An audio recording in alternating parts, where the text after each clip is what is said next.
for today's chicken pastel, guys. Ayan. Luto tayo ng chicken pastel. Ginisa po natin siya sa bawang sibuyas. Tapos lagyan ng seasoning. Lalagyan din natin siya ng durog na paminta. Tapos toyo, mamaya lalagyan siya ng toyo tsaka oyster sauce syempre para masarap ang ating chicken pastel.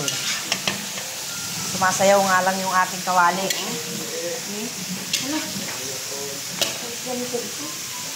Yung madulas siya, Mi. Madulas.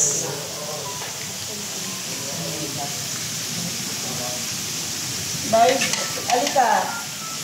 Bay, ikaw hawak dito, Bay, oh. Bay, wag mo isensan. Ayan, guys.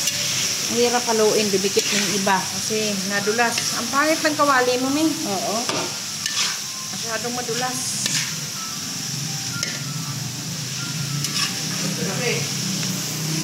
Ayan, guys, nilalagyan na natin siya ng paminta.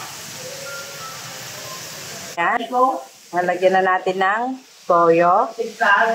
Yan. Para sumarap ang ating. Yan.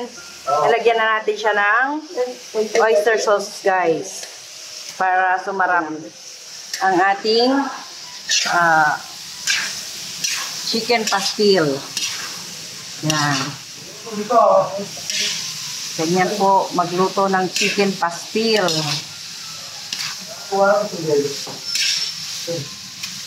Di po ba? Sarap.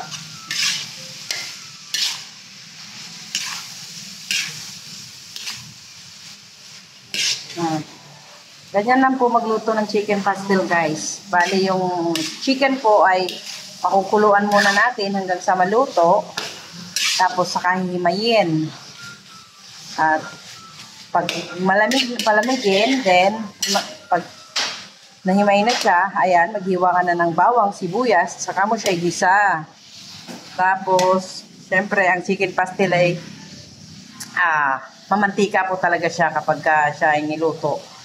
Then, lagyan mo siya ng paminta, toyo, konting toyo, at saka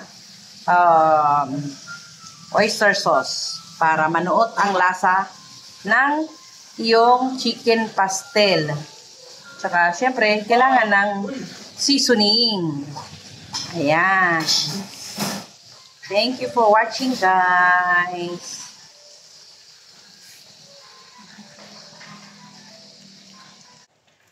Dahil medyo kulang siya sa kulay, kaya dinagdagan po natin ng oyster sauce ulit, guys. Para maging talaga yung kulay niya. Kasi dapat medyo mamula-mula.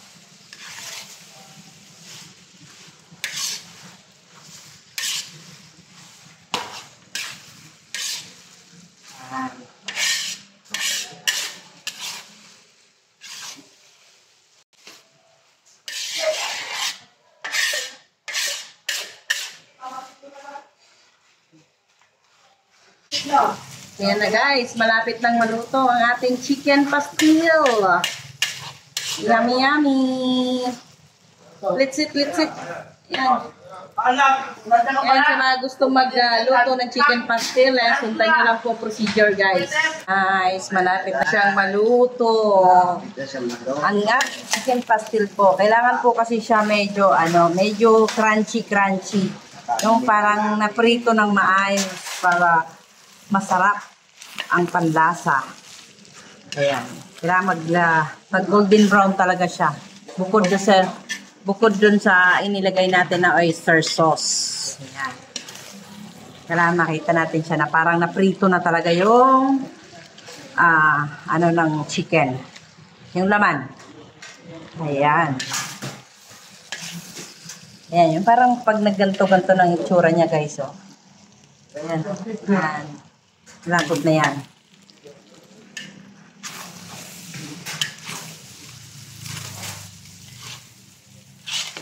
Kailangan talaga medyo hintuan muna siya ng halo para maano. Kasi pag hinalo lang ng hinalo, hindi siya Parang hindi siya parang napiprito. Ayan guys, luto na po ang ating chicken pastil. Ayan o, ganyan po siya. Kailangan yung mantikang nilagay natin ay halos ubos na. Ayan guys, kita niyo. Ayan. Yan po kasi nagpapasarap sa chicken pastil. Thank you for watching. Bye-bye.